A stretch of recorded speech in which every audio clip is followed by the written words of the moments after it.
لا حول ولا قوة إلا بالله العلي العظيم حسبنا الله ونعم الوكيل ونعم المولى ونعم النصير أعوذ بالله من الشيطان الرجيم بسم الله الرحمن الرحيم الحمد لله الذي يؤمن الخائفين وينجي الصالحين ويضع المستكبرين ويهلك ملوكا ويستخلف آخرين والصلاة والسلام على رسول ثقلين محبوب رب المشرقين والمغربين جد الحسن والحسين نبینا سیدنا بالقاسم محمد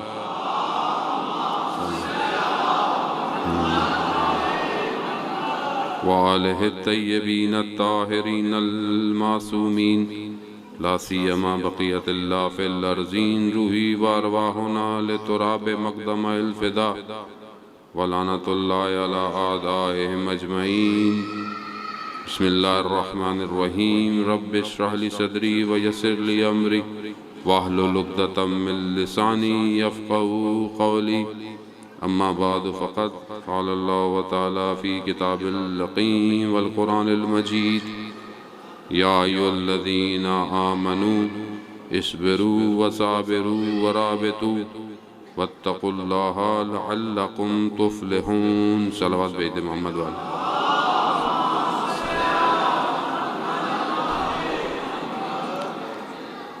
سب سے پہلے خداوند متعال کی بارگاہ میں شکر گزار ہیں کہ پروردگار نے ان ایام ولادت کے اندر ہمیں توفیق عطا فرمائی کہ ہم آپس میں جمع ہوں اور ذکر اہل بیت علیہ الصلوۃ والسلام کریں اور آپ سب کا بھی بہرحال شکریہ اور جنہوں نے دعوت دی اور توفیق تو اللہ کی طرف سے ہوتی ہے اور جیسے ایک رزق مادی ہوتا ہے کھانے کے لیے اسی طرح ایک معنوی رزق ہوتا ہے اور سب سے بہتر معنوی رزق اہل بیت کا ذکر ہے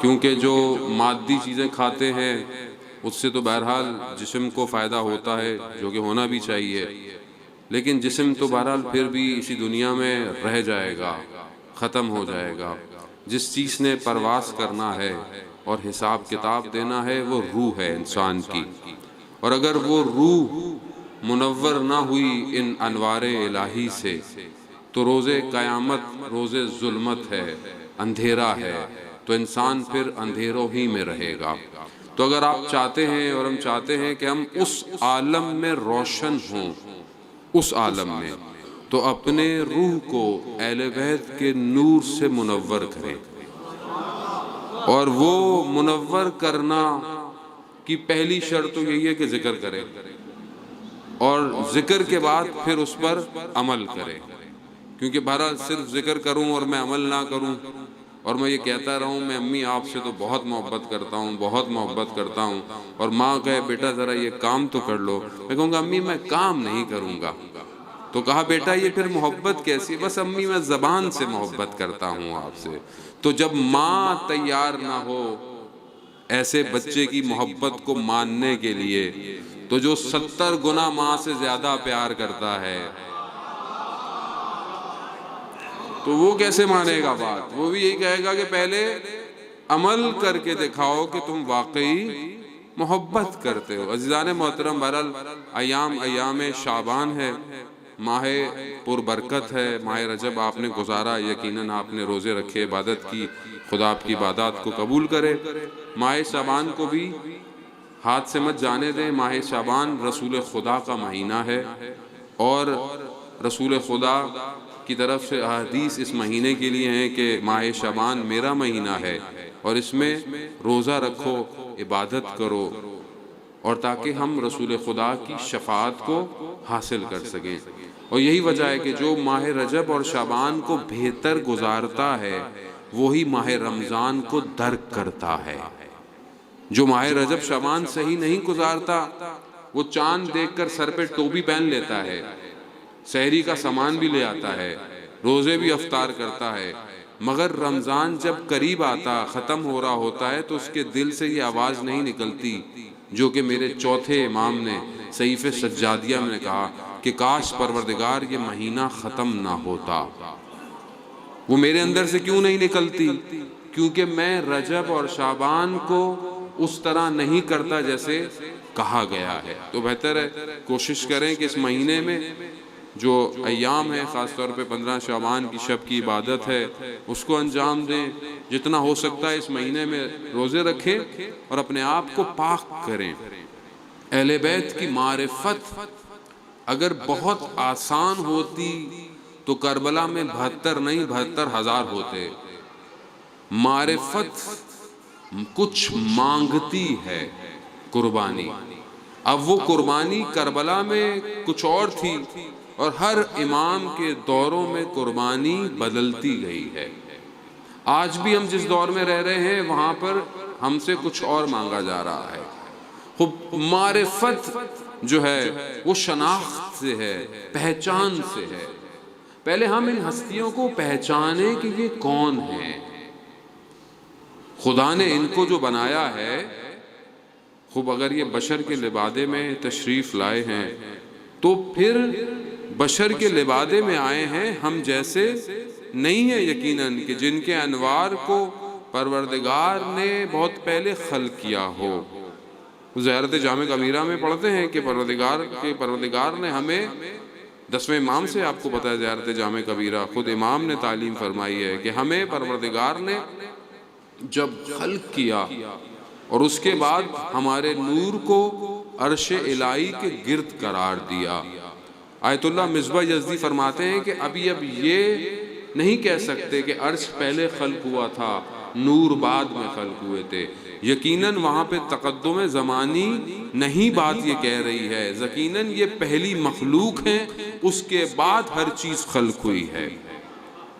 آج تو آپ دیکھیں نا، آج کل آپ نے خبروں میں بھی دیکھا ہوگا کہ ناسا نے بہت محنت سے بلیک ہول جو سپیس کے اندر ہیں ان کو ایکسٹریکٹ کیا ہے۔ بلیک ہول آسمان میں خلا کے اندر ایک ایسے ہول ہیں کہ جن کے اندر کشش ثقل، کشش جو گریوٹی ہے وہ اتنی زیادہ ہے کہ وہ پورے اس سولر سسٹم کو جو ہے وہ اپنی طرف کھینچ سکتے ہیں۔ وہ بہت دور ہیں، کئی 100 ملین دور ہونے کے بعد آج سائنس اتنی ترقی بہرحال کر گئی کہ جس نے بڑی مشکل سے کئی سالوں کی ریسرچ سے بلیک ہول کو کھینچا ہے۔ اور ہمیں تو ابھی تک کائنات کے یہ چھوٹے چھوٹے مرحلے ہم سے حل نہیں ہو رہے ہیں، مگر وہ دیکھیں جو مولا کائنات تھے کیا فرماتے تھے، پوچھ لو مجھ سے جو پوچھنا ہے، میں زمین سے زیادہ آسمان کے راستوں سے واقف ہوں۔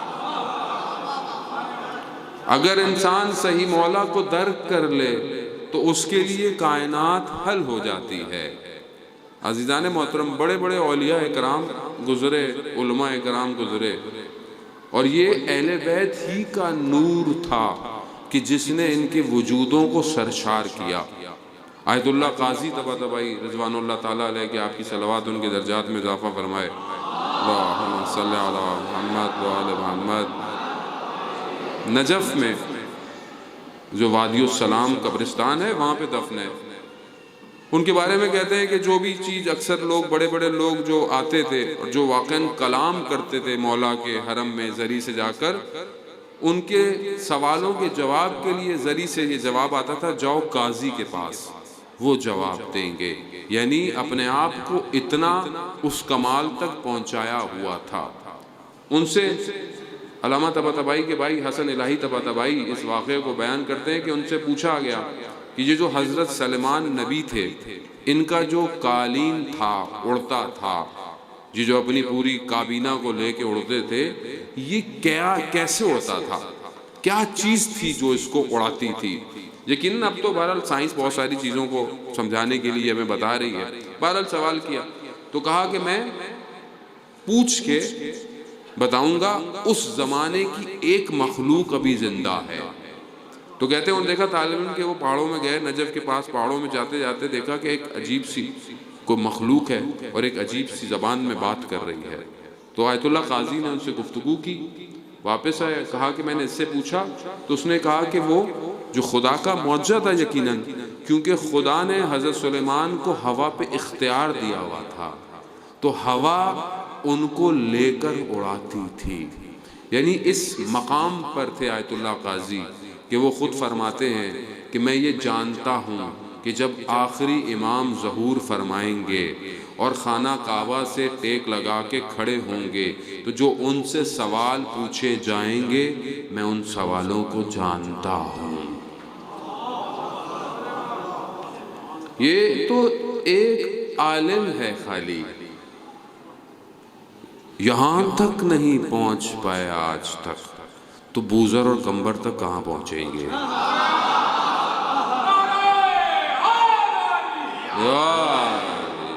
کیسے پہنچیں گے؟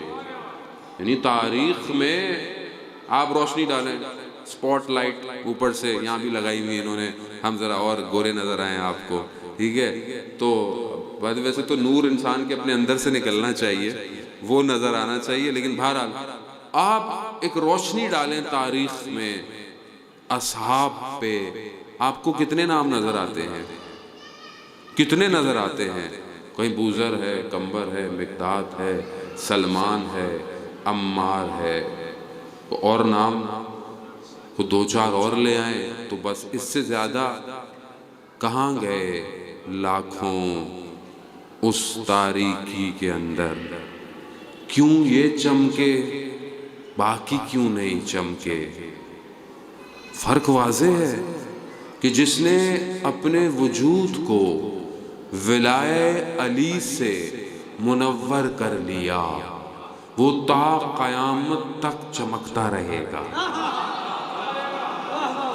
تو اس میں کوئی فارمولہ نہیں ہے میتھس کا یا کیلکولس کا کہ جو آپ 4 پیج کے بعد نتیجہ نکالیں گے۔ یہ واضح سی بات ہے کہ جس نے اپنے آپ کو منسلک کر لیا، جوڑ لیا اور اپنا سب کچھ انہی کو مان لیا، یہی تو وجہ ہے کہ رسول خدا ارشاد فرماتے ہیں کہ میں علی آپ کی فضائل کہنے سے اس لیے بھی کم کرتا ہوں کہ کہیں لوگ آپ کے پاؤں کی قدموں کی خاکوں کو اٹھا کے چومنا نہ شروع کر دیں۔ عزیزان محترم، ہم جو علی علی کرتے ہیں وہ ہمارا کوئی وہ نہیں ہے خدا نخواستہ، اصل میں یہ جو طینت ہے ہماری، یہ جو خدا نے ہمیں خلق کیا ہے، یہ انہوں نے خود فرمایا ہے کہ ہمارے شیعہ ہماری طینت سے خلق ہوئے ہیں، تو جن کے وجودوں میں اس عالم سے اثرات ہوں اس کو تم گردنیں بھی اڑا دو وہ علی علی ہی کرے گا۔ اسے زندگی کی موت توڑی ہے۔ یہ مولا کائنات کا خود آپ کی خدمت میں آپ نے سنا ہوگا، امام نے کہا کہ جو میرا ماننے والا ہے اس کی گردن پہ تلوار بھی رکھ دو تو بھی وہ میری ولایت کا منکر نہیں ہوگا، اور جو میرا دشمن ہے، بغض رکھنے والا ہے، تم تلوار بھی رکھ لو وہ نہیں مانے گا۔ تو اس لیے گھبرایا مت کریں، کوالٹی ہونی چاہیے، کوانٹٹی کی ٹینشن نہیں ہے، کوالٹی اچھی کریں۔ اور عزیزان محترم، اس آخری وارث کو بھی کوالٹی چاہیے۔ مہینہ اصل شعبان کا مہینہ اس آخری کے انتظار کا مہینہ ہے، اس انوار الہی کے۔ آپ کی سعادت مرل میں اس طرح تو بیان نہیں کر سکتا، اس نہ پیر مقدس شاہ صاحب آپ کو محظوظ کر کے چلے گئے، بہرحال میں تو ایک سادہ سا طالب علم ہوں، تو بہرحال میں تو چند باتیں آپ کی خدمت میں کہنے آیا ہوں، اور بس انشاءاللہ جو ہے وہ آپ کے لیے حق میں دعا گو ہوں گا۔ رسول خدا حضرت محمد مصطفیٰ صلی اللہ علیہ وآلہ وسلم، صلی اللہ علیہ وسلم، رسول خدا جب معراج پر گئے، اور معراج جو ہے وہ ہمارے ہاں کئی دفعہ ہماری کتابوں میں علماء بیان کرتے ہیں کہ کئی دفعہ جو ہے وہ رسول خدا معراج پر گئے۔ معراج پر جب رسول خدا گئے تو رسول خدا کو پروردگار نے کچھ نور دکھائے، اور ایک ایک کر کے نور کی معرفی کی، کہا یہ نور، یہ نور، یہ نور، ایک ایک کر کے، یہ فاطمہ کا، یہ علی کا، یہ حسن کا، یہ حسین کا، تو سارے نور دکھائے، اور درمیان میں ایک نور چمک رہا تھا۔ کہا پروردگار یہ درمیان میں کس کا نور ہے؟ کہا اے احمد یہ 12ویں کا نور ہے۔ آگے جملہ سنیں، جس کو پروردگار اس طرح پکارتا ہو اس کو میں اور آپ کیسے پکاریں؟ پروردگار نے کہا اے احمد اس سے محبت کرو، یہ میرے حلال کو حلال کرے گا، یہ میرے حرام کو حرام کرے گا۔ عزیزان محترم، بہرحال روز جوان ہے، حضرت علی اکبر کا دن ہے، لیکن مجھے کہا گیا کہ آپ زیادہ امام پر گفتگو کیجیے گا۔ میں حضرت علی اکبر کے فضائل سے سہارا لیتے ہوئے اس جوان کی، کیونکہ آپ سب زیادہ جوان بیٹھے ہوئے ہیں، فضائل جوانوں کی طرف لے کر آؤں گا، آخر میں اپنے وقت کے امام کی طرف آپ کی گفتگوؤں کو مبذول کروں گا۔ جوان جو ہے اس کے لیے میرا مولا کائنات ارشاد فرماتے ہیں کہ جوان کا جو قلب ہے، جو دل ہے، وہ ایسے ہے جیسے ایک کاشت کی زمین ہوتی ہے، اس پہ تم جو بوگے وہ رشد کرتا ہے۔ جوان کا، آپ جو جوان بیٹھے ہیں اپنی اہمیت سمجھیں کہ خدا نے جو آپ کو یہ جوانی دی ہے یہ پھر نہیں آنے والی ہے، اور جوانی کے اندر جو نفس ہوتا ہے وہ پاکیزہ ہوتا ہے، پھر میں خود اس کو آلودہ کرتا ہوں، یہ آلودہ نہیں ہوتا ہے۔ یہ جو جوانی ہے اس کی قدر کریں، اب آپ جو اس پر بوئیں گے وہی نکلے گا، اور رشد کرتا ہے۔ ایک زیادہ عمر کا بزرگان بیٹھے ہیں، خدا ان کا سایہ ہم پر سلامت رکھے، بزرگ بیٹھے ہیں نا، آپ کوئی چیز ان کو بتائیں تو وہ بڑی مشکل سے قبول کرتے ہیں۔ مثال کے طور پر ٹیکنالوجی، میں نے اپنے والد صاحب کو بولا کہ یہ موبائل لے لیں، ٹچ والا، آسانی ہوتی ہے، وہ کہتے ہیں نہیں اس سادہ موبائل لے دیں آپ جس پہ بٹن ہے، بھائی ہمیں صرف بات مشکل ہوتی ہے کہ وہ کسی چیز کو جلدی ایبزارو کریں۔ وہ ہمیشہ یہ کہیں گے تمہیں کیا پتا، تمہارے دور کا پتا۔ بہرحال والدین کو بھی سمجھنا چاہیے کہ آج کل زمانہ تھوڑا ترقی یافتہ ہو گیا ہے تو تھوڑا، لیکن آپ کو بھی اپنے والدین کا احترام کرنا واجب ہے۔ اب یہ جو بات ہوتی ہے کہ انسان جب بڑھاپے کی طرف جاتا ہے تو سخت ہے جلدی، جوان جلدی قبول کرتا ہے۔ اسی لیے دیکھیں نا کہ آپ دنیا میں جو دشمن ہے اس کا ٹارگٹ کون ہے؟ جوان ہے۔ اسی جوان کو خراب کر دو، بس کیوں خراب کر دو؟ کیونکہ یہی جوان ہے جو امام کا سرباز ہے۔ اگر اس کو خراب کر دیا تو پھر امام کے پاس کون جائے گا؟ کوئی نہیں جائے گا۔ تو اپنی قدر کریں، اپنی قدر کریں۔ کیوں؟ کیونکہ جو آپ کا دل ہے وہ ہیرا ہے، اور ہیرے کی پہچان جواہری کو ہوتی ہے۔ اپنے آپ کو سستا نہ بیچیں۔ دنیا کا بازار آپ کو خریدنے کے لیے کھڑا ہوا ہے۔ دنیا نے کیا کیا ہے؟ ٹیکنالوجی دے دی۔ اب آپ دیکھیں نا، انٹرنیٹ فری ہے، یہ فری ہے، وہ فری ہے۔ یہاں پاکستان میں تو ایڈ بھی ایسے ہی آتے ہیں، 50 GB فری، فلانا فری، فلانا فری۔ مگر یہ کیوں فری ہے؟ تاکہ یہ جوان انٹرنیٹ پہ بیٹھا رہے اور خدا نہ خواستہ اپنی آنکھوں کو ناپاک کرے، اپنے روح کو آلودہ کرے۔ جو جوان رات کو اس حالت میں بیٹھے گا، کیا وہ صبح فجر میں اٹھے گا؟ نہیں اٹھے گا، فجر قضا ہو جائے گی اس کی۔ اور یہی وجہ ہے کہ آج ہمارے معاشرے میں، اور یہ ہر طرف سے ہے، دشمن یہاں سے بھی لگا ہوا ہے اور دشمن وہاں سے بھی ہے۔ اب عزاداری میں بھی سب سے آگے جوان ہے، تو وہاں پر دشمن نے دوسری طرف سے عزاداری کو جو خراب کر رہا ہے وہ بھی جوانوں پہ اٹیک کرتا ہے کہ ان کو دور کر دو، یا ان کو ایسے کاموں میں لگا دو کہ یہ اصل ہدف امام حسین کا سمجھ نہ پائیں۔ آپ اس لیے دیکھ لیں کہ جوان بڑی جلدی مشتعل ہو جاتا ہے، بڑی جلدی تیش کھاتا ہے، بڑی جلدی اس کے اندر، کیوں؟ کیونکہ جذبات سے لبریز ہوتا ہے۔ دشمن اس بات کو سمجھتا ہے، اور بہت جلدی جو ہے وہ کہتا ہے کہ یہ دیکھو فلانا کیا کر رہا ہے، فلانے نے کیا کہہ دیا، فلانے نے کیا کہہ دیا، تاکہ کیا ہے، کیونکہ یہ دیکھو عزاداری کو روکنے کے لیے فلانا یہ کر رہا ہے. جبکہ اگر آپ عقل سے، ٹھنڈے دل سے تھوڑی سی بات سوچیں، آپ کو سمجھ میں آئے گا کہ دشمن ہے جو مومنین کو بھی آپس میں لڑوا رہا ہے اور مسلمین کو بھی آپس میں لڑوا رہا ہے. دشمن ہے، آپ اس کو سمجھیں. اللہ نے تفکر، فکر اور عقل دی ہے. آپ حضرت علی اکبر کا دن ہے، آپ حضرت علی اکبر سے ہم کیا سیکھتے ہیں؟ ایک درس آپ مجھے بتائیں.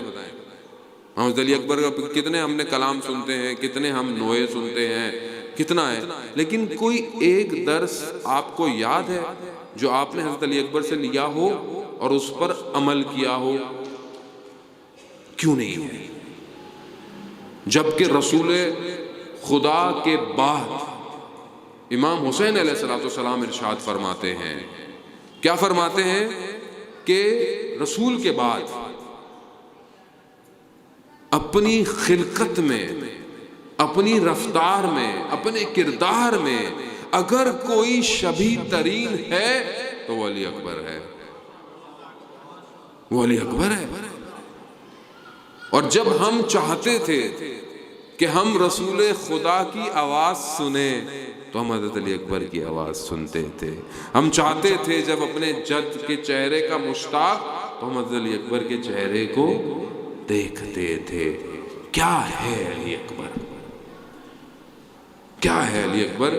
کہ اہل بیت، یہ جو کربلا کا سفر ہے، کربلا تک کا سفر جو ہے مدینہ سے، اس میں جب بھی اہل حرم کو کوئی بات سمجھانی ہوتی تھی تو حضرت علی اکبر کو بھیجا جاتا تھا.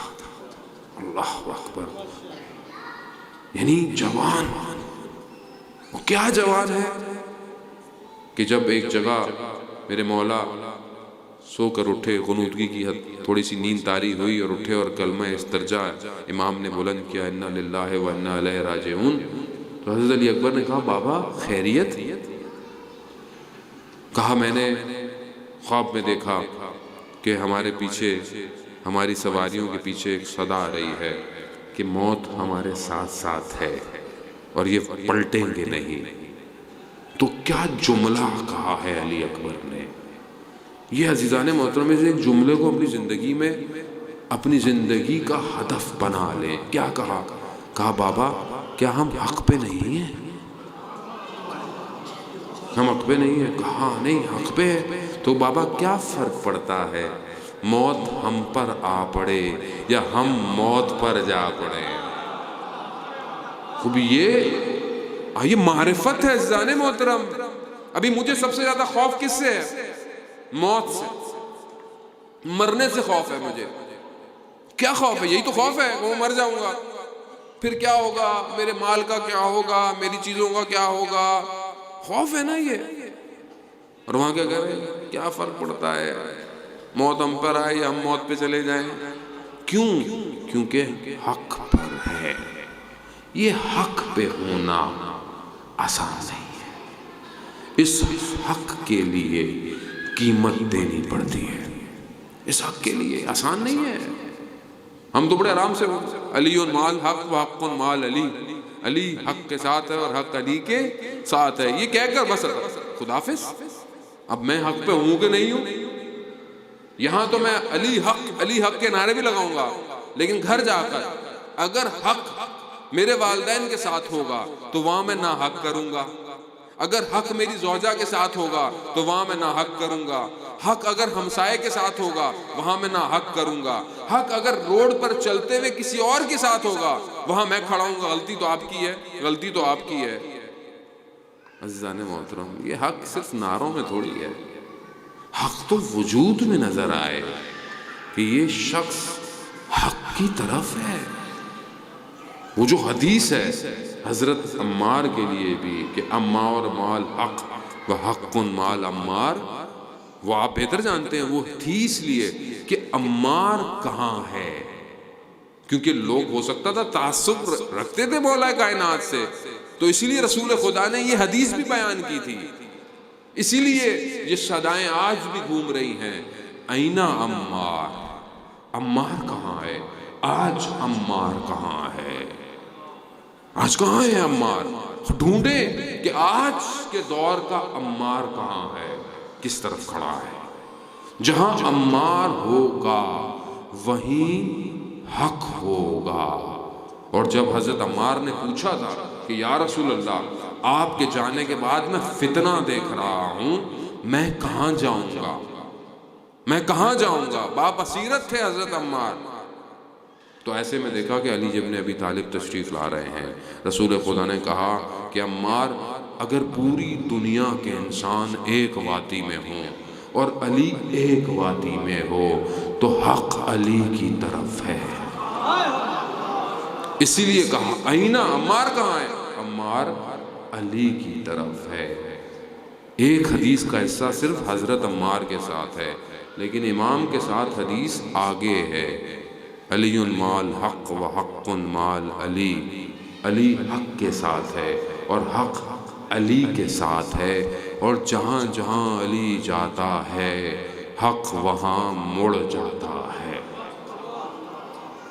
یہ خطابت نہیں ہے عزیزان محترم، یہ صراط مستقیم ہے۔ یہ وہ راستہ ہے جس پر پروردگار نے نعمتوں کو تمام کیا ہے۔ یہی وہ نعمتیں ہیں۔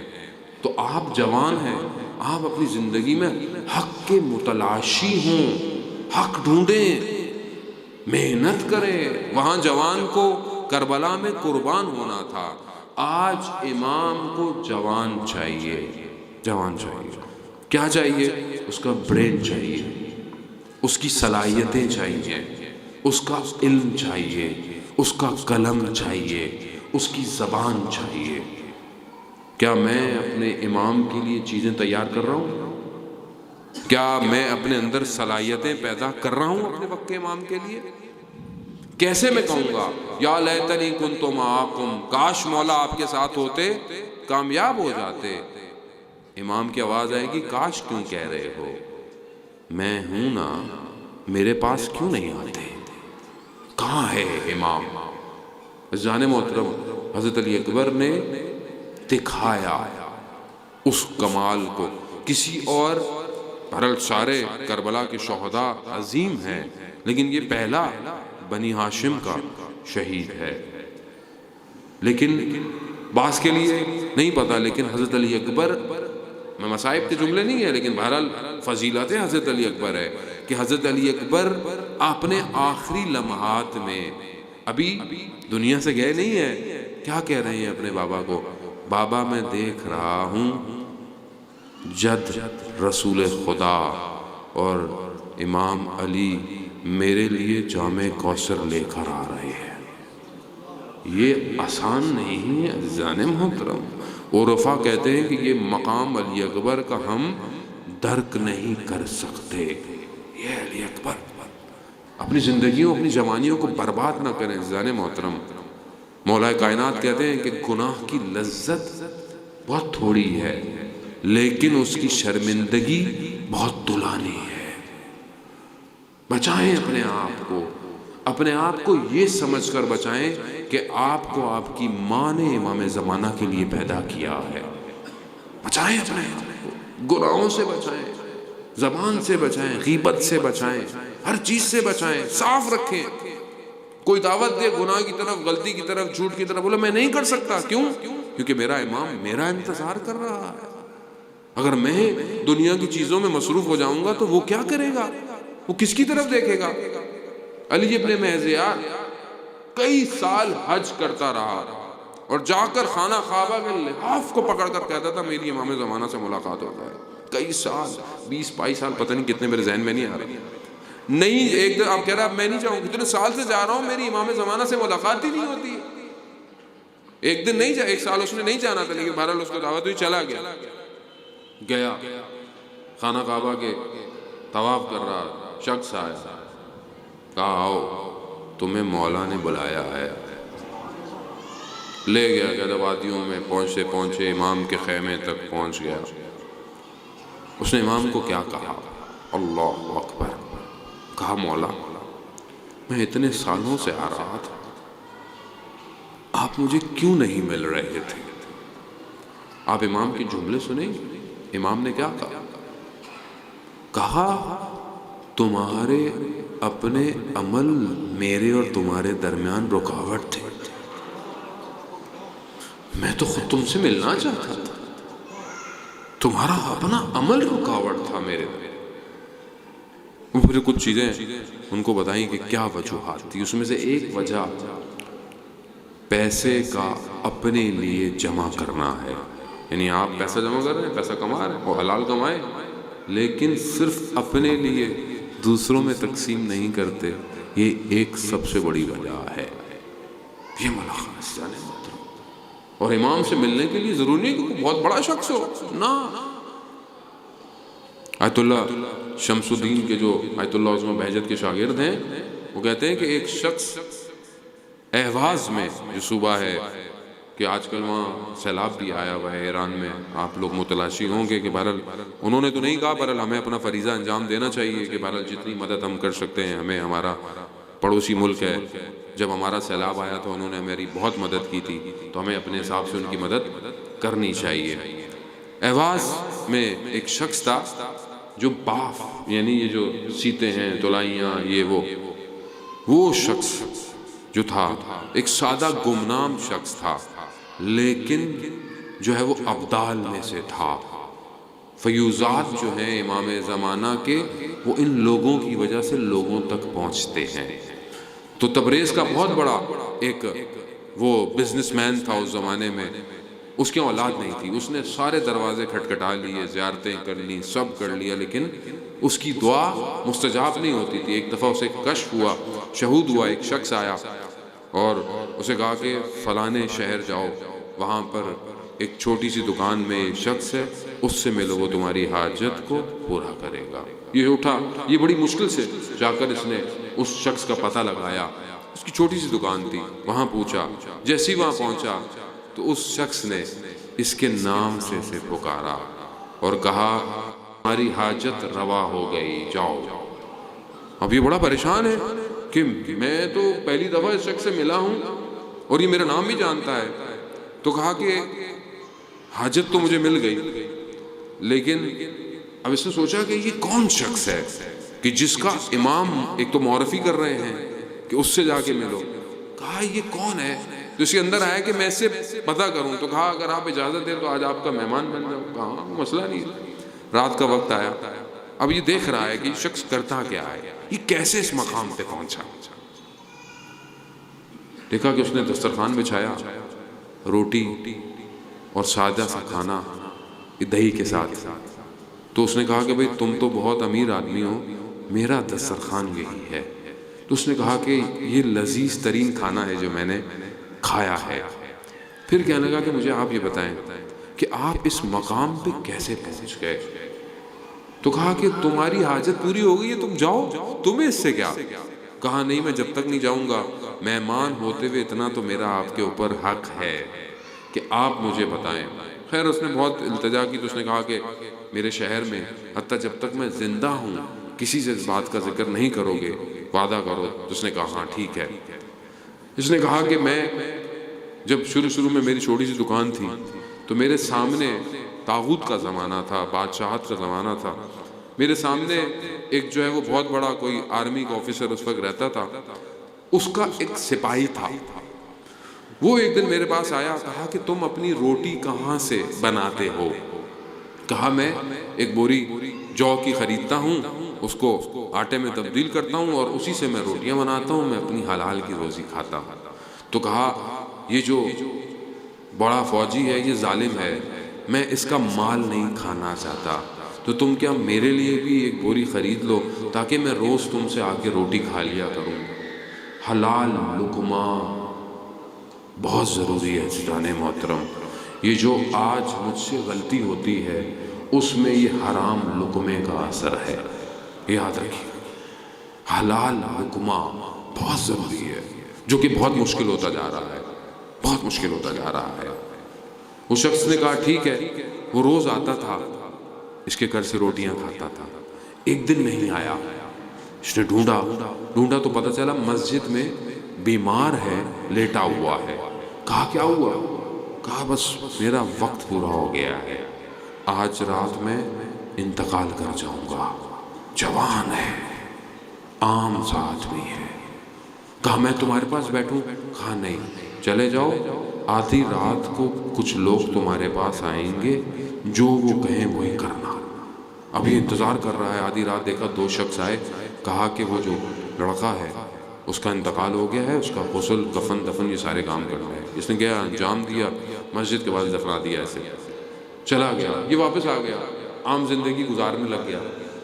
2 دن بعد ان 2 میں سے ایک شخص آیا، کہا تمہیں آقا اور مولا نے بلایا ہے۔ کہتا ہے میں نکلا ایواز کی ریگستان میں، کہہ رہا میں نے کبھی ایسا نور دیکھا ہی نہیں تھا۔ چاند کی آخری تاریخیں تھی، چاند بھی تھا نہیں، لیکن ریگستان میں اتنا نور، اتنا سبزہ۔ جاتے جاتے میں کچھ جگہوں پر بیٹھا تو جہاں پر کچھ خوبصورت سے چہرے، ان میں سے ایک شخصیت سب سے بڑے مقام پر کھڑی ہوئی تھی۔ اس شخصیت نے باقیوں سے کہا اس سرباز جوان کا جو ڈیوٹی ہے اس کو دے دو۔ اب یہ سمجھو کہ شاید مجھے کوئی فوجی کی ڈیوٹی کہنے لگے کہ میں تو وہ فوجی کی ڈیوٹی نہیں کر سکتا۔ پھر کہا نہیں، اس جوان کی جو ڈیوٹی تھی وہ اس کو دے دو۔ تو اسے سمجھ میں آیا کہ وہ جوان ایک ابدالوں میں سے ایک ابدال تھا۔ 30 ابدال امام زمانہ کے ساتھ ہوتے ہیں، ہوتے عام لوگ ہیں مگر عمل صالح انجام دیتے ہیں۔ وہ گیا، امام نے اسے ڈیوٹی دے دی تو کہا کہ وہ دن ہے اور آج کا دن ہے، امام مجھے کام بھیجتے رہتے ہیں جن میں سے ایک کام تمہارا تھا جو میں نے کر دیا۔ عزیزان محترم، عام لوگ، عام آدمی چاہیے۔ جو میں نے قرآن کی آیت تلاوت کی آپ کے لیے سورہ آل عمران کی، یہ آخری آیت ہے۔ یا ایھا الذین آمنو، اے وہ لوگ جو ایمان لے کر آئے، اصبروا، صبر کرو۔ صبر کس پر ہے؟ مشکلات پر صبر ہے؟ نہیں۔ میرا چھٹا امام جعفر صادق علیہ السلام، اللہم صلی علی محمد، میرا چھٹا امام فرماتا ہے کہ اس کے معنی سختیوں پہ صبر نہیں ہے، گناہ پر صبر ہے، نیک کام انجام دینے پر صبر ہے۔ کیسے صبر ہے؟ گناہ آمادہ ہے، گناہ ریڈی ہے، آپ کے پاس موبائل ہے، آپ ایک بٹن دبائیں سب کچھ کر سکتے ہیں، لیکن آپ صبر کریں۔ سردیاں ہیں، سخت سردی ہے، صبح اٹھ کے 2 رکعت نماز پڑھنی ہے، صبر کریں اور نماز پڑھیں۔ گرمیاں ہیں، سختی میں ہے، روزہ رکھنا ہے، روزہ انجام دے کر صبر کریں۔ خوب مال کمایا ہے، پورا سال ہو گیا ہے، خمس اور زکوٰۃ دینا ہے، نہیں نکلتا پیسہ، اپنا کہتے ہیں میں نے کمایا ہے۔ اور ہمارا تو مسئلہ ہی ہے، اکثر مجھے لوگ بعض اوقات کہتے ہیں مولانا صاحب وہ خمس کی ڈیٹ آ گئی ہے، تاریخ آ گئی ہے، تو اس سے پہلے چیزیں خرید لیں۔ کس کا حق کھا رہے ہیں؟ اللہ، یعنی خمس کی ڈیٹ سے پہلے بعض اوقات لوگ کہتے ہیں یہ بھی خرید لو، یہ بھی خرید لو، کیوں؟ تاکہ خمس کم دینا پڑے۔ ہم ساری زندگی روتے رہے کہ سیدہ کا حق کھا گئے، اور جب اپنی باری آتی ہے زیادہ دیں، روک کے رکھے کہ میں زیادہ دوں امام کو۔ آج مال نہیں نکل رہا تو کل جان کیسے نکلے گی امام کے لیے؟ مال نہیں نکلتا عزیزان مولانا، یعنی یہ صبر ہے۔ اصبروا وصابروا، تو میرا چھٹا امام کہتے ہیں جو صابروا ہے یہ دشمن کے مقابلے میں استقامت ہے۔ دشمن آپ کا کوئی بھی ہو، خاص طور پہ جو ہمارے ابھی حالات چل رہے ہیں اس میں ابھی ہمارا دشمن ہمارے عقیدوں پہ ہٹ کر رہا ہے، ہمارے عقیدے خراب کر رہا ہے، اس کو مقاومت کریں۔ یہ ناراض ہو جائیں گے جی، وہ ناراض ہو جائیں گے، وہ مجلس میں نہیں آئیں گے، یہ مجلس میں نہیں، اور آپ کو لوگوں کو منانا ہے یا امام زمانہ کو منانا ہے؟ نہیں جی، وہ یہ بات پڑھی مولوی نے تو بانی ناراض جائے گا، بانی نہیں بلائے گا، وہ نہ بلائے، بانی نہ بلائے۔ آپ کو کس کو چہرہ دکھانا ہے روز قیامت؟ بانی کو؟ امام زمانہ کو۔ علی ابن مہذیار کو امام نے فرمایا کہ تمہارے اعمال صبح اور شام ہم تک پہنچتے ہیں، صبح و شام پہنچتے ہیں، یعنی میں روز اپنے اعمالوں کو امام زمانہ کی طرف بھیج رہا ہوں۔ کیا بھیج رہا ہوں؟ کیا بھیج رہا ہوں؟ کیا ہے میرے پاس؟ آگے قرآن کی آیت کہتی ہے وَالرَّابِطُونَ،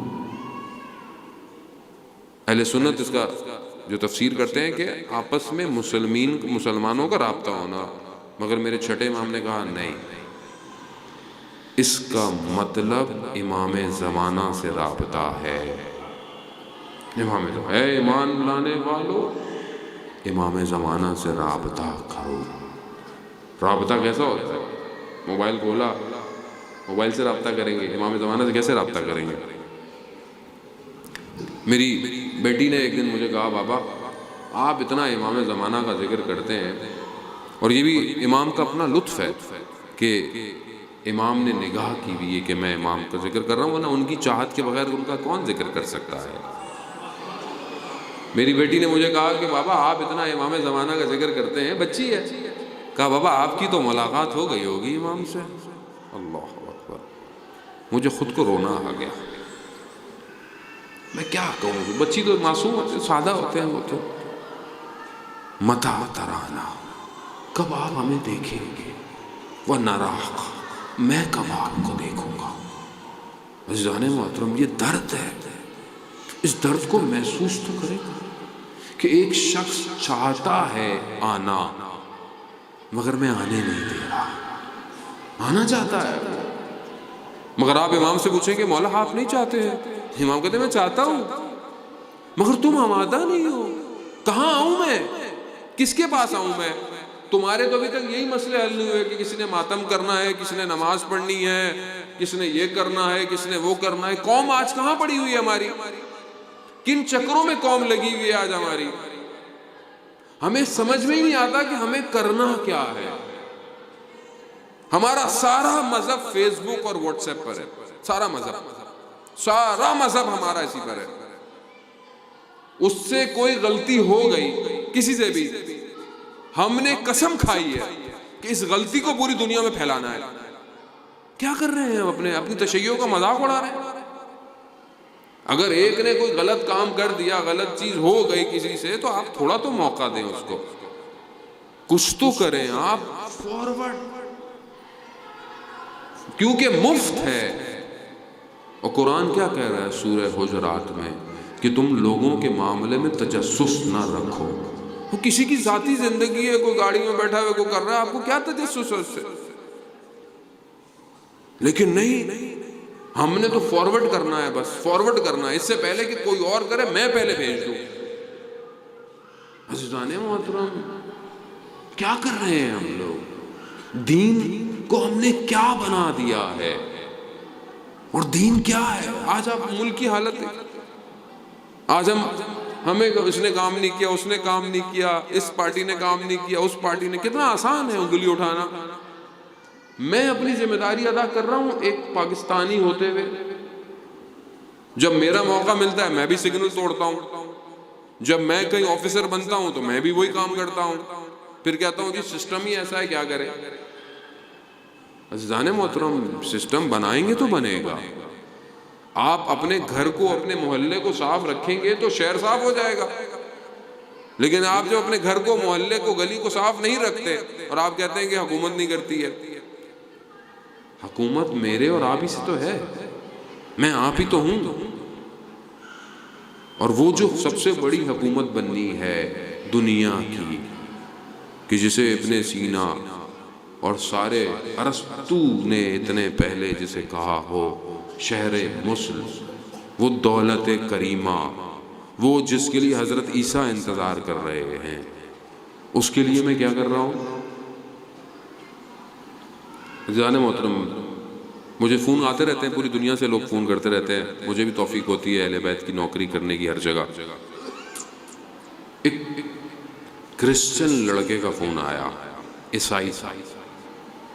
کہا مولانا میں فلانے میرے تعلق ہے بزنس سے، میں ایک ملک میں بحرین میں کچھ عرصے رہا، تو جو میرا روم میٹ تھا وہ شیعہ تھا، تو وہ نوحے سنتا تھا، تو مجھے بڑی کشش ہوئی کہ یہ کیا ہے، تو میں بھی اس کے ساتھ سنتا رہتا تھا. وہ مجھے مجلسوں میں بھی لے کے جاتا تھا. تو میرے اور بھی دوست تھے، مجھے تو نہیں پتا تھا کہ آپ کے یہاں شیعہ بھی ہیں سنی بھی ہیں، مجھے تو اتنا پتا نہیں تھا. تو مجھے بعد میں کسی نے بولا بھائی یہی تو شیعہ ہوتے ہیں سنی ہوتے ہیں. لیکن کہتے ہیں مولانا مجھے یہ کھینچتا تھا، اور میں نے بہت پریشان ہوا کہ صحیح کیا ہے. تو میں نے حضرت عیسیٰ سے توسل کیا. کرسچن تھا یہ، مجھے یہ نہیں کہ کسی سنا ہے، یہ اس نے مجھے خود کہا ہے. کیا کہا اس نے؟ میں اس لیے کہتا ہوں کہ اہل بیت کو پہچانے، یہ میرے آپ کی اس طرح نہیں ہے، کائنات ان کے صدقے میں ہے. اس نے کہا میں نے حضرت عیسیٰ سے توسل کیا. حضرت عیسیٰ میرے خواب میں آئے، اور حضرت عیسیٰ نے کیا کہا کہ میں جانتا ہوں کہ تم مجھ سے محبت کرتے ہو، مگر حسین کو مت چھوڑنا. اللہ اکبر. کہا بس مجھ سے غلطی ہو گئی کہ میں نے یہ بات کچھ لوگوں کو بتا دی. پھر میں کنفیوز ہوا. کہہ رہے میں کافی سال پریشان رہا، مگر پھر کچھ عرصے سے میں نے دوبارہ شروع کیا، اور میں نے بڑی مشکل سے آپ سے میرا رابطہ ہوا. میں نے آج تک کوشش نہیں کی کسی سے، مگر میں نے آپ سے رابطہ کیا. اللہ اکبر. مجھے خود آنکھوں میں آنسو آ. میری کیا حیثیت ہے مجھے بتائیں، کیا حیثیت ہے؟ کہا جو آپ امام زمانہ کا ذکر کرتے ہیں مجھے کھینچتا ہے، مجھے کھینچتا ہے. آپ بتائیں میں کیا کروں، کیا کروں؟ میں نے کہا ہم بھی حضرت عیسیٰ کا انتظار کر رہے ہیں، حضرت عیسیٰ کا انتظار کر رہے ہیں. امام کے پیچھے حضرت عیسیٰ نماز پڑھیں گے. میں نے کہا ہم بھی حضرت عیسیٰ کا انتظار کر رہے ہیں. عزیزان محترم، کیوں اس جوان نے، وہ جوان ہے، اس نے کیا بات کی، وجہ کیا ہے جو میں آپ جوانوں کو، اس نے کہا کہ میں حالانکہ عیسائی ہوں لیکن میں نے کبھی حرام گوشت نہیں کھایا، حرام نہیں کھایا، پاک تھا. حضرت عیسیٰ نے ہدایت دے دی. عزیزان محترم، ہم تو بچپن سے نادے علی نادے علی یا علی یا علی. ہمارا تو بچہ گرتا ہے تو کہتا ہے یا علی مدد. میں اپنی چھوٹی بچی کو خود دیکھتا ہوں کہ میں نے کہا میں نے تو نہیں سکھایا ہے اس کو، ماں نے سکھایا ہے. شاید ماں نے زبانی بھی نہیں سکھایا، ماں کے وجود سے اس بچی نے، وہ ذرا سا کہیں پھنستی ہے وہ کہتی ہے یا علی مدد. یہ ہماری دینت میں ہے. بچائیں اپنے آپ کو عزیزان محترم، امام کے لیے بچائیں. امام کو میری اور آپ کی ضرورت ہے. اگر آج میں ٹیکنالوجی نہیں پڑھا میرا قصور ہے، آج میں فائنینسنگ نہیں پڑھا میرا قصور ہے، آج میں اچھا انجینئر نہیں ہوں میرا قصور ہے. امام زمانہ کی حکومت میں ہر ڈپارٹمنٹ کی ضرورت ہے. ہر شہر خوبصورت کیسے ہوگا؟ شہر ہوں گے، نظام کیسے ہوگا، گاڑیاں کیسے چلیں گی، برج کیسے بنائے جائیں گے، انڈر پاس کیسے ڈیزائن کیے جائیں گے. دنیا، آپ نے حدیث روایت سنی ہوئی ہے کہ جو ابھی جتنا بھی علم ہے انسانیت کے پاس ظہور تک اور پتہ نہیں کتنا چلا جائے گا. یہ صرف 2 حروف ہیں. جب امام تشریف لائیں گے تو 25 حروفوں تک انسان پہنچ چکا ہوگا. امام اس کو 25 حروف، سوچیں ٹیکنالوجی کہاں ہوگی. اور ہمیں بڑے آرام سے کہتے ہیں نہیں نہیں امام زمانہ کا جب ظہور ہوگا تو جی پرانا زمانہ آ جائے گا. کہاں سے پرانا زمانہ آئے گا؟ کیوں اپنے آپ کو پیچھے دھکیل رہے ہیں؟ کیوں کمیونٹی پیچھے رہ رہی ہے؟ بنائیں، کمپنیاں بنائیں، آئی ٹی بنائیں، روبوٹس بنائیں، محنت کریں. امام زمانہ کو سارے علم چاہیے، لوگ چاہیے. امام زمانہ حکومت کیسے کریں گے؟ امام زمانہ حکومت کریں گے، وہ معجزہ اگر ہو تو پھر امام اتنی دیر میں کیوں کر رہے ہیں؟ امام حکومت نیچرل کریں گے، امام جب ظہور فرمائیں گے تو پھر حکومت تشکیل دی جائے گی۔ خوب اس میں کون آئے گا؟ یہ آپ کے اور ہمارے کرپٹ پولیٹیشن آئیں گے، جو کبھی ادھر ہوتے ہیں تو کبھی لوٹا ادھر چلا جاتا ہے، گھوم پھر کے وہی آ جاتا ہے۔ یہ آپ ان کو بھیجیں گے حکومت میں امام زمانہ کی؟ کون جائے گا؟ کون پڑھ رہا ہے how to control environment? Environment کیسے کنٹرول ہوگا؟ ارتھ کیسے کنٹرول ہوگی؟ ٹیمپریچر کیسے مینٹین ہوں گے؟ پولوشن، نوائز کی کیسے کم کی جائے گی؟ کون پڑھ رہا ہے؟ کون پڑھے گا؟ رحمت خدا ہے، پریشان کیوں ہو رہے؟ صلوات بھیجتے محمد والے محمد۔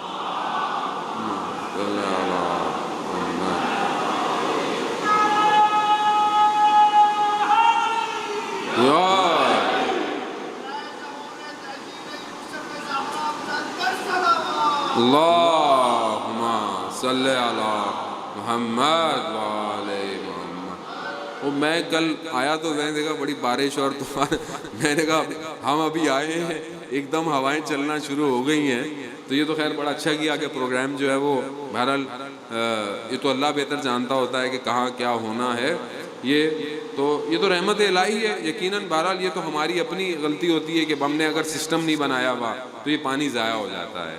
اگر سسٹم بنایا ہو تو یہی پانی جو ہے وہ سیو بھی ہو سکتا ہے، ڈیم بھی بن سکتے ہیں۔ لیکن گھبرائیں نہیں عزیزان محترم۔ اب آپ کو پریشانی ہوگی گھر کیسے جائیں گے، گیلے ہو جائیں گے، کیا ہو جائیں گیلے، کیا فرق پڑتا ہے؟ لیکن نہیں، میں مولانا صاحب گیلا ہو جاؤں مسئلہ نہیں ہے، میرا موبائل گیلا ہو جائے گا بڑا مسئلہ ہے۔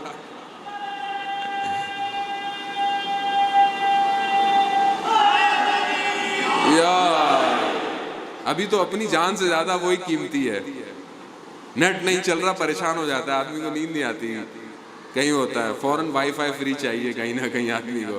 عزیزان محترم بہرحال یہی تو ہے کہ میں دنیا سے محبت کتنی کرتا ہوں، چھوٹی سی محبت ہے دنیا کی۔ عزیزان محترم گھبرائیں نہیں، بہرحال رحمت خدا ہے، اور آپ بھی بیٹھے ہم بھی بیٹھے ہوئے، کوئی مسئلہ ہے کیا؟ بیٹھے رہے باتیں کرتے رہے اہل بیت کی، اور کیا۔ صلوات بھیجتے محمد والے محمد، اللہم صلی علی محمد والے۔ بڑی مشکل سے ہم پاکستان آتے ہیں، وہ بھی خیر جعفر بھائی کی محبت ہے کہ کھینچ کے لے آتے ہیں، وہ بھی لاہور میں۔ لیکن انشاءاللہ آپ گھبرائیں نہیں، اس سال محرم میں زیادہ دن کے لیے لاہور آ رہا ہوں، تو انشاءاللہ زیادہ جو ہے وہ آپ کی خدمت میں پہنچوں گا۔ لیکن جو ہے کہ بہرحال دیکھیں، اصل ہدف خلقت کا پہچانے، اصل ہدف خلقت کا اپنے وقت کے ولی و زمان کی نوکری ہے۔ کیونکہ جو بھی لوگ اپنے اپنے زمانے میں تھے، جس نبی کے زمانے میں تھے، نبی کی اطاعت ان کے اوپر واجب تھی۔ اب جب نبی چلے گئے تو ولایت، امامت شروع ہو گئی۔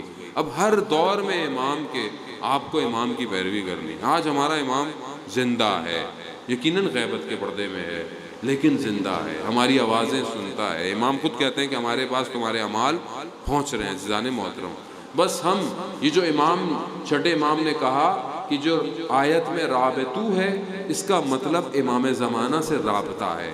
وہ رابطہ کیسے ہے؟ بس میں چند چیزیں آپ کی خدمت میں بیان کروں گا التماس سے دعا۔ پہلی جو چیز ہے جو امام سے رابطے کی ہے وہ عمل صالح ہے۔ نیک عمل انجام دینا خود بخود امام سے رابطہ کر دیتا ہے۔ یعنی آپ نے جو بھی نیک کام کریں، ایک تو اپنی واجبات، نماز کو اہمیت دیں، نماز کو کوشش کریں اول وقت میں پڑھیں۔ اس کے اثرات ہیں عزیزان محترم، یہ شاید آپ کو ظاہر میں نظر نہیں آئیں گے، اور ہمارا لسٹ بہت بڑی ہے، لیکن میں صرف اتنا کہوں گا کہ اپنے وجود سے کسی اور کو نقصان نہ دیں۔ آپ اپنے وجود سے کسی کو نقصان نہ دیں۔ آپ اگر بیٹے ہیں تو آپ کے وجود سے آپ کے ماں باپ راضی ہوں، آپ کے استاد راضی ہوں، آپ کے دوست راضی ہوں، آپ کے ہمسائے راضی ہوں۔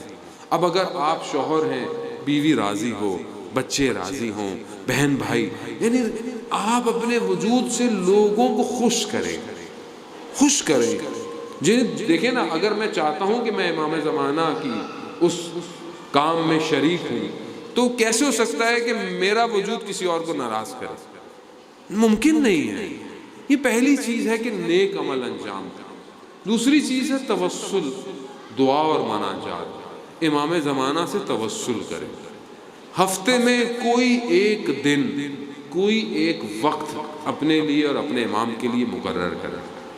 اتنا تو حق بنتا ہے عزیزان محترم کہ میں اپنے وقت کے امام سے تھوڑی دیر راز و نیاز کروں، تھوڑی دیر بات کروں کہ یا امام زمانہ، میں خطا کار ہوں، میں گناہ گار ہوں، مجھ سے یہ گناہ نہیں چھٹتا، مولا مجھے بچا لیجیے۔ کیسے نہیں بچائیں گے، کیسے نہیں بچائیں گے؟ مسئلہ یہ ہے کہ میں اپنے وقت کے امام سے بات نہیں کرتا۔ بات کریں، آپ کو خود امام زمانہ آپ کی طرف توجہ کریں۔ میں ایسے جوانوں کو جانتا ہوں عزیزان محترم سے گمنام ہے، ان کو کوئی نہیں جانتا، مگر وہ اپنے وقت کے امام کے لیے کام کر رہے ہیں۔ کوئی علمی کام کر رہا ہے، کوئی جو ہے وہ اکنومیکل کام کر رہا ہے، کوئی ٹیکنالوجی کا کام کر رہا ہے، کام کر رہے ہیں، اور امام کی فوج تیار ہے، میں پیچھے رہ جاؤں گا۔ عزیزان محترم اپنی قدر کرے اس جوان کی طرح کہ ایک جوان صدر اسلام کے اندر ایک شخص کہتا ہے کہ میں نے دیکھا کہ خیمے کے اندر ایک جوان سجدے میں گڑ گڑا رہا ہے، رات کی تاریکی ہے، اور میں نے کہا کہ دیکھا وہ سجدے میں کہہ رہا ہے پروردگار میں نے تجھ سے چند چیزیں مانگی تھیں، تو نے وہ مجھے عطا کر دی، اب وہ جو ایک چیز باقی ہے وہ بھی عطا کر دے۔ کہتے اس نے رویا، جب وہ ختم ہوا تو میں اس سے پوچھا کہ یہ تو نے اللہ سے کیا مانگا تھا اور کیا چیز ہے جو تیری پوری نہیں ہوئی؟ تو اس نے کہا کہ میں نے اللہ سے شجاعت مانگی تھی، اس نے مجھے شجاعت عطا کی اور اس نے اسلام کی جنگوں میں شرکت کی۔ کہا میں نے اللہ سے یہ مانگا تھا کہ میری نگاہیں نامحرم پر نہ اٹھے۔ کہہ رہے جیسے ہی میرے سامنے نامحرم آتی ہے میری آنکھیں بند ہو جاتی ہیں۔ جوان مانگ رہا، اور کہا یہ کون سی چیز ہے جو تو کہہ رہا ہے کہ ابھی تجھے عطا نہیں ہوئی، تو مانگ رہا ہے؟ کہ میں نے خدا سے مانگا تھا کہ پروردگار مجھے کم نیند، تھوڑی نیند عطا کر، میں تیری عبادت زیادہ کرنا چاہتا ہوں۔ جوان ہے، میں کتنے گھنٹے عبادت کرتا ہوں؟ آپ جوان ہیں نا، ابھی جوانی میں تو کر سکتے ہیں آپ۔ انسان تھوڑا سا بوڑھا ہو جائے بھئی یہ کام، انسان کہتا ہے بھئی توانائی نہیں ہے، بڑھاپے میں ہاتھ میں تسبیح آ سکتی ہے مگر جوانی نہیں آ سکتی۔ جوانی کی تہجد کی نماز کی قیمت بہت مہنگی ہے۔ کیوں نہیں پڑھتے ہم؟ چھٹے امام کی حدیث آپ کی خدمت میں کروں، مولا فرماتے ہیں لیسا من شیعتنا، وہ ہمارا شیعہ ہی نہیں ہے جو تہجد کی نماز ترک کر دے۔ نہیں ہے۔ کیا میری زندگی میں تہجد کی نماز ہے؟ ساری رات بیٹھ کر، میں آپ کو نہیں کہہ رہا خدا نخواستہ، مطلب میں ساری رات بیٹھ کر روڈ کے کنارے پر چائے کے ہوٹل پر گپے مارتا رہوں، فٹ بال کا میچ دیکھتا رہوں، کرکٹ کا میچ دیکھتا رہوں، اور مجھ سے 2 رکعت اٹھ کر کھڑی ہو کر نہ پڑھی جائے، جبکہ حدیث قدسی پروردگار اپنے ملائکہ سے کہہ رہا ہے کہ ملائکہ کہ جب کوئی بندہ رات کی تاریکی میں میرے لیے کھڑا ہوتا ہے اور نیند کی وجہ سے اس کی تھوڑی اس کے سینے سے ٹکراتی ہے تو ملائکہ گواہ رہنا اس نے جو مانگا میں نے اسے عطا کیا ہے۔ یہ تہجد امام زمانہ تک پہنچنے کے لیے یہ نماز بہت ضروری ہے عزیزان محترم۔ انبیاء پہ واجب تھی، ہم پہ واجب نہیں ہے۔ کیوں پہ ہم پہ واجب نہیں ہے؟ اور اگر ہم اس کے بعد پڑھتے ہیں تو خدا کہتا ہے دیکھو جو میں نے اس پر واجب بھی نہیں کیا تھا وہ بھی ادا کر رہا ہے۔ راز و نیاز ہے۔ شیخ مقدس اردبیلی کتنے بڑے کہ جن کی امام زمانہ سے ملاقاتیں ہیں، امام زمانہ سے۔ ایک عالم نے ان کو خواب میں دیکھا کہ نور جو ہے وہ بدن سے نکل رہا ہے، نور کے اندر ہیں، تو کہا مقدس اردبیلی یہ مقام تمہیں کہاں سے مل گیا؟ تو اس نے مولا متقیان کے نجف کے روزے کی طرف اشارہ کیا کہا جو کچھ اس دنیا میں اور آخرت میں ہے سب علی کی طرف سے ہے، سب علی کی طرف سے۔ وہ مقدس اردبیلی کہ جس کے لیے مولا کے حرم کے دروازے رات کو خود کھل جاتے تھے، وہ مقدس اردبیلی رات کی تاریکی میں گزر رہا ہے، تو جو حمام ہوتے تھے اس حمام میں جو کام کرنے والا شخص تھا وہ چھت پہ بیٹھ کر رات کو عبادت کر رہا ہے اور کیا کہہ رہا ہے؟ پروردگار تیرا شکر گزار ہوں، تو نے مجھے یہ نہیں بنایا، تو نے مجھے امیر نہیں بنایا، تو نے مجھے ثروت مند نہیں بنایا۔ یہ کہتے کہتے کہتا ہے پروردگار تیرا شکر گزار ہوں، تو نے مجھے مقدس اردبیلی نہیں بنایا۔ مقدس اردبیلی پریشان کہ یہ تو سمجھ میں آتا ہے پیسے والا نہیں بنایا، یہ نہیں بنایا، وہ نہیں، لیکن میں تو مقدس اردبیلی نے اس کو ایسے پوچھا کہ جسے اس کو نہ پتہ چلے کہ میں کون ہوں۔ کہا یہ بتاؤ یہ میری سمجھ میں نہیں آتی کہ یہ تم نے مقدس اردبیلی کا نام کیوں لیا؟ کہا کچھ اس میں مسئلہ ہے۔ اب مقدس اردبیلی کہہ لیں گے کیا؟ کہتے ہیں کہ وہ کہتا ہے کہ میں نے وضو کے لیے پانی کی بالٹی کو کنویں میں ڈالا تو 3 دفعہ بالٹی ہیرے جواہرات سے آ گئی، اور میں نے کہا پروردگار مجھے یہ نہیں پانی چاہیے، مجھے یہ نہیں پانی چاہیے۔ کہا اگر یہ تھا تو لوگوں کو بتانے کی کیا ضرورت تھی؟ اب مقدس اردبیلی کو جھٹکا لگ گیا، البتہ انہوں نے نہیں بتایا تھا، ان کا ایک شاگرد تھا جو ہر وقت پیچھے پیچھے رہتا تھا، لیکن ان کو بھی لگ گیا، یعنی ایک عام شخص خدا سے کیا طلب کر رہا ہے۔ یہ شب کی تاریکی میں عزیزان محترم یہ عبادت یہ کوئی بھی نہیں دیکھتا۔ آپ دن میں نماز پڑھیں شاید کو دیکھ لے، رات کو کون دیکھ رہا ہے آپ کو سوائے خدا کے؟ کوئی تو عمل ہو صرف اس کے لیے۔ اور میں بہرحال اس سے زیادہ زحمت نہیں دوں گا، مجھے تو بہرحال ٹائم کا جو دیا گیا تھا بہرحال بارش ہو گئی، میں بھی لیٹ ہو گیا۔ آپ سب کا شکر گزار کہ بہرحال آپ لوگ اس میں آئے اور بہت دور دور سے، اللہ تعالیٰ آپ کو خود اس کا اجر دے۔ میں بس یہ کہوں گا کہ ہم کوشش کریں، اور میں مناجات شعبان میں مناجات سارے آئمہ سے کوشش کریں اس کا ترجمہ پڑھیں، اس مہینے میں رات کو پڑھیں، 2 لائنیں پڑھیں، 3 لائنیں پڑھیں، بس میں اس کا جملے اور آپ سے التماس دعا، اس میں میرے آئمہ معصومین خدا کی بارگاہ میں کیا کہہ رہے ہیں؟ وسمع دعائی اذا دعوتکا، پروردگار تو دعاؤں کو سنتا ہے جب تجھ سے دعا کی جاتی ہے، تو نجوا مناجات کہتے ہیں سرگوشی جو کان میں کی جاتی ہے، پروردگار تو مناجات کو سنتا ہے جب تجھ سے کیا جاتا ہے۔ وقت خربت الیک، پروردگار میں تیری طرف بھاگا ہوا آیا ہوں، بھاگا ہوا، وقفت الیک، اور تیرے سامنے کھڑا ہوں۔ اللہ اکبر، یعنی انسان اپنے آپ کو خدا کی بارگاہ میں لے کے جائے، خدا کی بارگاہ میں لے کے جائیں۔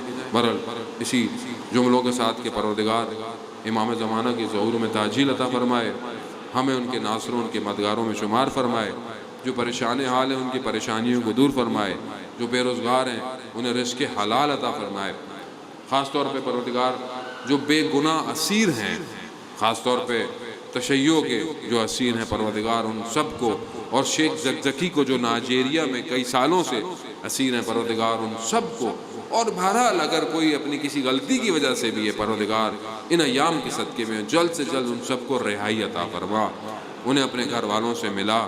پروردگار بہت سارے لوگ مریض ہیں، انہوں نے التماس دعا کہا ہے، بہت سارے لوگ کینسر کے مریض ہیں، ان ایام کے صدقے حضرت علی اکبر کی جوانی کے صدقے پروردگار انہیں شفا کامل اور عاجلہ عطا فرما۔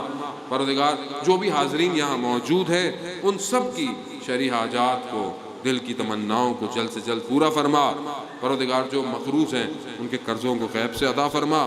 پروردگار ہمارے ملک کو ترقی عطا فرما، ہمارے ملک پاکستان کو استقامت عطا فرما۔ پروردگار ہمارے حکمرانوں کو ہدایت عطا فرما۔ پروردگار ہم اس ملک کو امام زمانہ کی خدمت میں پیش کر سکیں، ہمیں یہ توفیق عطا فرما۔ ہمارے ملک کے دشمنوں کو نیست اور نابود فرما، اسلام کے دشمنوں کو نیست اور نابود فرما۔ جو بھی قومیں اپنی کامیابی کی جنگیں لڑ رہی ہیں پروردگار انہیں کامیاب عطا فرما۔ پروردگار دشمن اہل بیت ہیں، اگر ہدایت کے قابل ہیں تو انہیں ہدایت عطا فرما، اور اگر ہدایت کے قابل نہیں ہے تو انہیں رسوا کر کر نابود فرما۔ پروردگار ہمارے دلوں کو ولایت اہل بیت علیہ السلام سے منور فرما، ہمارے گھروں میں قرآن کی تلاوت کی توفیق عطا فرما۔ پروردگار ہمیں واجبات کو انجام دینے کی توفیق عطا فرما۔ پروردگار ہمارے اور ہمارے امام کے درمیان میں جو رکاوٹیں ہیں پروردگار اس کو دور فرما۔ جلد سے جلد ہماری یہ گناہگار آنکھیں اپنے وقت کے امام کی ظہور کو دیکھیں پروردگار، ہمیں امام کے سربازوں میں ہماری نوکری کو لکھ پروردگار، ہمیں کوئی غم نہ کر عطا فرما سوائے غم حسین کے۔ اللہم ارزقنا زیارت الحسین فی الدنیا و شفاعتہ فی الآخرہ۔